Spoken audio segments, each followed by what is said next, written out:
Hello guys and gals, me Mutahar, and as you all may have noticed, the last 7-10 days have been pretty bad for Twitch TV. I could say that the site is completely imploding onto itself, and that would be a pretty massive understatement. Now, as you all probably have seen floating around on the internet, if you've been on livestream fails, you've been seeing other channels on YouTube talking about this or anything, you notice that it all started off with, a lot of larger streamers. It started off with a gambling debate. It then went off into something related to hiding some of the most serious allegations, if you ever will. It became a massive scenario between the largest streamers, still actually is. A lot of these people are going at each other, going against one another, and, there's a big, giant scandal on Twitch TV. If you want to check it out, find somebody that can give you more information on Twitch TV and these various allegations. Now, Twitch TV is one of the largest streaming services out there. In fact, it's not one of the largest streaming services, it's one of the most well-known live streaming services you could ever find. When you think of the term live streaming in general, you think of Twitch TV. Now, there's plenty of platforms you can live stream to. There's Twitch TV. I believe you can stream to like TikTok at this point. Instagram and Facebook obviously provide streaming capabilities. And of course, YouTube right here, where I personally stream, primarily for my audience. You can do it right here. Live streaming is sort of in the domain for a lot of larger tech companies that service, in creating like content on the internet. It services content creators. Live streaming's huge these days. Now, of course, when I look at Twitch TV and given its recent troubles, one of them came out by the CEO themselves where they talked about a discussion on revenue splitting. And this is one thing which shows me that Twitch TV kind of isn't all the way there in terms of stability going down in the next few years. Hello, Twitch community. I'm Dan Clancy, president of Twitch and responsible for the day-to-day operations. Now, of course, here they actually talk about the revenue share and how it's actually changing in favor of Twitch TV. So for instance, for subscriptions, we use a baseline revenue share of 50-50 on the net revenue from those earnings. The vast majority of Twitch streamers have these terms in their agreement, which is true. However, for some time, we did offer standard agreements with premium terms to select streamers as they grew larger.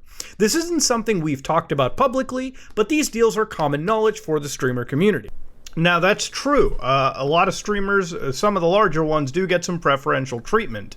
Now, comparing this to like just YouTube, for instance, if you're like just a dedicated live streamer, I don't know how much more different this monetization really is. I know when it comes to like things like YouTube, this sort of structure is kind of uniform across the board. I think YouTube takes something like 50% from you. So like anything you make on live streaming or whatever it is, even on YouTube, they'll take like 50% and they'll just give you the rest or whatever, right? Like whatever, I think it's whatever you see when you get paid from YouTube, you kind of like double that and that's what you actually brought in, but YouTube and Google will definitely take a hefty cut off of you for the services they provide. Again, these are symbiotic relationships and we'll get to them in a second. We reflected on how we handled these premium deals. We realized a few problems. First, we'd not been transparent about the deal. Second, we are not consistent in qualification criteria, and they generally went to larger streamers. Finally, we don't believe it's right for those on standard contracts to have varied revenue shares based on the size of the streamers. In an ideal world, all streamers would be on the same set of terms regardless of size. However, instituting that policy would have a negative impact on the streamers currently on these terms, many of whom were instrumental in building the Twitch we know today. So obviously people who had a larger community, who were there since the beginning, who fostered this massive community on Twitch TV, obviously got a few benefits. For these streamers still on these premium deals, we're adjusting the deal so they retain their 70-30 revenue share split for the first $100,000 earned, and this is yearly. Revenue above $100,000 will be split at the standard 50-50 share split. So for larger streamers who, if you ever looked at the Twitch leaks, some of the largest streamers made millions a year. So obviously after they make $100,000, their revenue share is the same as most of the actual streaming community out there. Now, on me, all right, when I look at this personally, I think of it in multiple ways. First off, obviously, if you're going to be affecting the larger streamers first, this is going to cost the largest hoopla. Obviously, if you're dipping into their money, they're going to be making a larger deal about this. But Twitch is right. For approximately 90% of streamers on standard agreements with premium subscription terms, this change will not affect them in their current revenue. For those who are affected, we wanted to make sure the impact was minimal, not just by giving them ample time before the deal goes into effect, but also by offering an alternative way to earn revenue, where they actually bumped up the advertising revenue to 55% as their ad incentive program. In reality, the business that we will in rare cases continue to negotiate custom agreements on a case-by-case basis. They will still have custom agreements for people that they personally buy exclusivity rights to on their platform. Kind of like what YouTube is doing to some of the largest streamers on Twitch, giving them a fat bag and bringing them right on over to YouTube. Now, of course, why not 70-30? When we first established a 50-50 split, it was to signal that we are in this together. You all do the amazing work you do to create this content, and on our side of the partnership, it's our responsibility to make continued investments in the products and people to make your growth possible. So, of course, what they're actually really talking about, ladies and gentlemen, is the cost of the service primarily. We have to talk about the cost of our service, delivering high definition, low latency, always available live video to nearly every corner of the world is expensive. Using the published rates from Amazon Web Services, because Twitch is owned by Amazon, Amazon has their own CDN network. Now, again, to remind you, when you're running massive websites like Twitch and YouTube, these websites are only really possible because they are owned by actual big tech giants with their own massive server farms around the world. YouTube is owned by Google. YouTube costs a lot of money a year to run, billions of dollars. Now, YouTube does absolutely get a special discounted deal to operate on Google's cloud service because they're under the same umbrella company, Alphabet. That doesn't mean YouTube does it for free. YouTube still has to actually pay Google. Yes, YouTube actually will write a check. YouTube as a company writes a check to Google just to use their service, right? And of course, it's as simplified as possible, but to understand these are companies making deals within themselves in order to run their business. Obviously, Twitch as a company has to pay Amazon to run their server farms. Now, obviously, Amazon isn't going to charge Twitch the same amount they would charge companies outside of their realm of ownership, but Twitch still has to pay up. Even with a massive discount or a discount in general, it's still expensive to run what Twitch does internationally. There's no doubt in my mind Twitch has always been operating on a loss, just like YouTube has nearly always operated on a loss.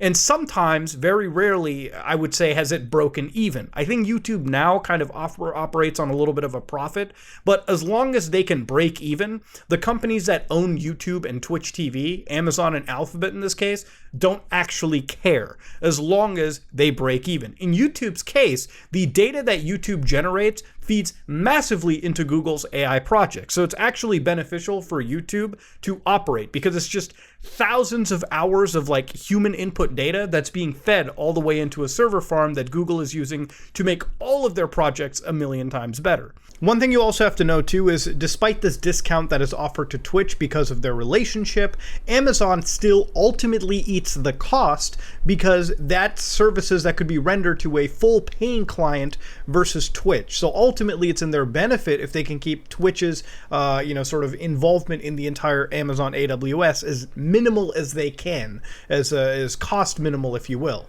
Live video costs for a 100 CCU streamer who streams 200 hours a month are more than $1,000. We don't typically talk about this because, frankly, you shouldn't have to think about it. We'd rather you focus on what you do best. But to fully answer the question of why not 70-30, ignoring the high cost of delivering the Twitch service would have meant giving you an incomplete answer. So clearly, Twitch TV is a little bit financially dependent on the money everyone generates. Now, I understand that 50-50 makes a little bit of sense, given that, yes, it does cost a lot of money to run the Twitch TV service. But given the fact very recently in Twitch TV's, this bad week, this seems like some of the worst time to actually implement this. Honest to God, it might have been in Amazon's benefit to eat the cost a little bit more because, hey, if Amazon is owning Twitch, Amazon as a company is doing pretty well financially last I checked. So if they could have eaten the cost a little bit, this might have been a pill easier to swallow. By telling this to your streaming community, there's a bit of a problem in this case, right? Obviously, streamers nowadays, when it comes to Twitch TV, actually do have competition. It's not hard for people who are streaming on Twitch TV to say, fuck it, let's just go right to YouTube Gaming. YouTube does provide live streaming services as well. So if a Twitch streamer who feels like they're a little bit, disenfranchised by this, can just switch to YouTube. Competition exists, and it's pretty good competition too. Now, of course, YouTube's live streaming, and again, I come across pretty biased because I do it here too, is generally all the way there. You know, all those things like gifted subs and memberships are pretty much there. The live chat functions and the video streaming quality is there, okay? I'm streaming on ultra wide all the time when it comes to my live streams. Now, of course, YouTube is not entirely perfect. There's a copyright system that's a little bit heavy-handed. You know, it definitely slaps you on the ass a little bit more than you would expect. Very overly sensitive, but hey, no system's perfect. To understand though, you know, YouTube gaming is kind of getting there. And of course, with them poaching some of the massive Twitch streamers right there too, it's looking pretty grim for Twitch TV. And of course, even beyond all of that, the fact that right now, when it comes to YouTube, its revenue splitting is getting a lot better when it comes to things like shorts and whatnot. But of course, money isn't what it's all about. Now that we've talked about something that affects the streamers, let's talk about something that can affect both the streamers and the viewers and directly Twitch right where it hurts. Now, for those of you who haven't been following, there's been a new report that's come out regarding Twitch TV and child predators. For those of you who haven't been following this situation, it gets pretty dark. Back in 2020, July 2020, Wired actually made an article where they talked about children who stream on Twitch and predators actually finding their streams right there. Now, they found dozens of channels according where children under the age of 13 years of age were basically streaming and a bunch of people jumped into their chat and started talking a little bit weird. It's kind of like YouTube when we looked at those really weird channels where they were like abusing kids and there were a bunch of people in their comment section basically telling them how to abuse said children. It was a fucked up rabbit hole, and it's a rabbit hole that exists on nearly every platform. I think it's a bit unfair to specifically target Twitch TV because this kind of stuff exists everywhere. Instagram, YouTube, Twitch, TikTok, whatever. Anytime kids stream or upload there, there's always going to be creeps in those comment sections, unfortunately. Now, according to Twitch TV's own TOS, where they talk about children on Twitch, in order to register for a Twitch account, you must be at least 13 years of age. If you are the parent or legal guardian of a child under 13 who has become a Twitch Services member, basically just made an account, you can contact Twitch at privacy@twitch to have their account terminated indefinitely and personal information deleted. Obviously, this also has to do with the COPA laws that have passed too. Twitch does not want to ever touch any of that. No company wants to touch that at all. So obviously, if you're somebody under the age of 13, Twitch doesn't want anything to do with you. And of course, I think it's a little wild, especially on a site where there's a lot of intermingling of children and adults. When you have a range of 13 to dead operating and streaming on the same website, you can't you can't completely eliminate any possibility of children, I feel like if you're going to be streaming on any service, you probably should be the age of 18, right? And they should verify you by using your phone number in some capacity. I know people will disagree and say that would just shut out younger children from live streaming or uploading content, and it's a tough sort of line to worry about, but when it comes to predators, there's you either have to have a really heavy hand to stop it, or you just don't, and unfortunately this kind of stuff tends to happen. But anyways, coming back to the actual investigation, in a few days ago, Bloomberg actually ended up going in and uncovered hundreds of thousands of cases of this happening. So for instance, they basically showcase in this graphic a bunch of kids streaming, and if you look into the actual chat over here, you can see that, and the actual live chat that they were the example chat that they have, some of these creepy viewers would ask, can you do a split or handstand? Can you do TikTok dances? Wow, good. Cool, but can you place the cam on a table because we can just see legs? Truly creepy shit when it comes to younger children. Now, of course, they created a web over here where they showed one predatory account was following at least 272 children, right? And of course, this is a problem that I will remind you again is not just a Twitch exclusive. However, it is very bad timing that this report has come out during the absolute implosion of Twitch TV. Now, if you go to Twitch TV, sadly, this is so easy to do that you can go to the browse section, and in the browse section, these are the current games that are the most played right now. Obviously, Valorant, Call of Duty, Dota, Grand Theft Auto 5, Fortnite, whatever you want to call it, these are some of the most popular games at the moment. But the most popular category has always really been just chatting.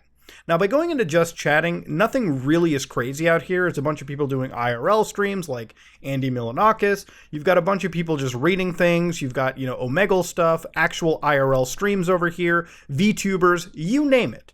But of course, scrolling all the way down where you don't have hundreds of viewers and you start to get to the, tens of viewer territory is where you can eventually come across, unfortunately, children themselves. Now, obviously, I'm going to be blurring this because these children appear to be like 9 to 10 years old. It's a bunch of children that are on their iPhones or Android devices, and they have started a live stream on Twitch TV. Now, of course, to understand, making a Twitch TV account is not difficult. If you're under the age of 13, it's very easy to lie about your age, create an account, and there's almost no verification on Twitch whatsoever to make sure that you're over the age of 13 before you actually stream. You make an account, you get a stream key, and you can feed that into anything, OBS, directly onto your cellular device, or if you have a gaming console, you can just sign directly into it and start streaming with a camera, microphone, and everything. Now, of course, these children are streaming and they got about 25 followers. But what's really wild about it is they've got 451 live viewers, right? Now, what's interesting is when you look into their chat room, there's actually no activity that happens. And I made sure to check this chat box wasn't broken, and it isn't. When you open up their community, you can start to see that they've got like all these viewers. And when you click onto each and every single one of them, some of these viewers are following other children. It becomes a giant web that one can go into, sadly. So yes, this report, as far as I've been able to confirm, is pretty legitimate. Finding these children, sadly, is very easy to do. Now, one of the things that I find a bit of an issue with is the reporting system. Even when you find a young account, somebody under the age of 13, by going to the report section and clicking on just user, where this kind of stuff would necessarily be, there's nothing to really say anything about children. So if I go search and I type in child, I only get access to child endangerment, which is the wrong type of report to have. Twitch TV, you as a platform need to have an ability to report that somebody under the age of 13 is streaming. That account needs to be flagged, and you need to have somebody actually look into it and ban it accordingly if there's a serious problem. Now, of course, this problem exists on nearly every platform too. I'm sure if you go onto YouTube, you can find plenty of streams that are done by children under the age of 13, and I'm sure their comment section are filled with something really disgusting too. But it's up to us to make sure, it's really up to these platforms to make sure this is ironed out the best way possible. Because as these mainstream reports come out, the platforms look terrible, and ultimately this will affect everybody who's on the platform. You, the viewer, your favorite streamer, and the site itself. Now, of course, is Twitch imploding on itself? Absolutely. Do I think Twitch is going to completely die out? Absolutely not. It's a website that is owned by Amazon.com. Obviously, I think in the next week or two, Twitch definitely needs to have a shakeup in their management by Amazon. There needs to be some new people coming in. There needs to be some restructuring, and they need to be reassessing what's going on their platform. Honestly, in the last 2 weeks really have been terrible for Twitch TV. And I really don't want to see Twitch TV go away. Now, I might be a YouTube streamer, but I believe that competition is the most healthiest thing that keeps everything going. And if Twitch TV is to go away, that really leaves YouTube as a de facto winner in live streaming. And as we've all seen in history, having one winner is just bad. So obviously Twitch TV needs to have like their shit together for the betterment of all of us. Ladies and gentlemen, if you like what you saw, please like, comment, and subscribe. Dislike if you dislike it. I am out.